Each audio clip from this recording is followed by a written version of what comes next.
নমস্কার, আমি দিশা স্টকে আপনাদের সবাইকে স্বাগত। আজকে যার গল্প শোনাবো তার মেন ক্যারেক্টার হলো রিনি, যে কলকাতায় থাকে। কলকাতায় রিনি তার নতুন অ্যাপার্টমেন্টে চলে আসে। ঘরটি সুন্দর, আর দেয়ালে ঝুলছে একটি পুরনো নকশা করা আয়না। রিনির বন্ধু তানিয়া তাকে এই উপহারটি দেয়, একটি প্রাচীন আয়না। এটা একটা পুরনো দোকান থেকে এনেছে। তানিয়া শুনেছে এটা খুবই বিশেষ আয়না। রিনি হাসি মুখে আয়নাটি দেয়ালে ঝুলিয়ে দেয়।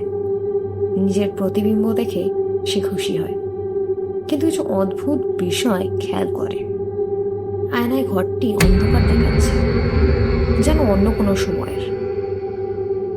সেই রাতে রিনি চুল আঁচড়াচ্ছিল আয়নার সামনে দাঁড়িয়ে। হঠাৎ করে সে মৃদু ফিসফিস শব্দ শুনতে পায়। সে থামে, চারপাশে তাকায়, কিন্তু কাউকে দেখতে পায় না। শব্দ থেমে যায়। যখন সে ঘুরে দাঁড়ায়, আয়নায় কিছু দেখে। তার প্রতিবিম্ব নড়ছে না, সেটা শুধু তাকিয়ে আছে অপ্রকাশ্য চোখে।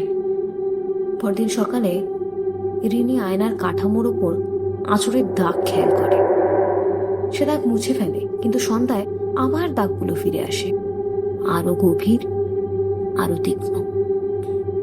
সে রাতেই বিছানায় শুয়ে থাকা অবস্থায় সে ঠান্ডা বাতাস অনুভব করে। চোখ খুলে দেখে আয়নার কাছে একটি ছায়ামূর্তি দাঁড়িয়ে আছে। সে একবার পলক ফেলার সাথে সাথে ছায়াটা মিলিয়ে যায়। রিনি আয়নাটি সম্পর্কে জানার জন্য সেই প্রাচীন দোকানেও যায়। দোকানদার একজন বৃদ্ধ ব্যক্তি। রিনির কথা শুনে একটু অস্বস্তি বোধ করে। তারপর তিনি ব্যাখ্যা করেন, ও আয়না এক মহিলার ছিল, যে বহু বছর আগেই হারিয়ে গিয়েছে। শুনেছি তার আত্মা ওটার ভেতরে বন্দি।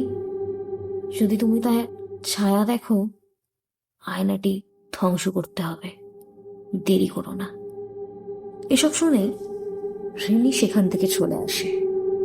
সেদিন রাতে রিনি হাতুড়ি নিয়ে আয়নার সামনে বসে।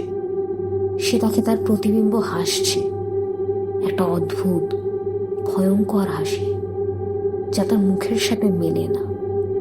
প্রতিবিম্ব নিজে থেকে নড়তে শুরু করে, আয়নার গায়ে আঘাত করতে থাকে, যেন বাইরে বের হতে চায়। ফিস ফিস শব্দগুলো ধীরে ধীরে যেন চিৎকারে পরিণত হয়। তিনি সাহস সঞ্চয় করে আয়নাটি ভেঙে ফেলে।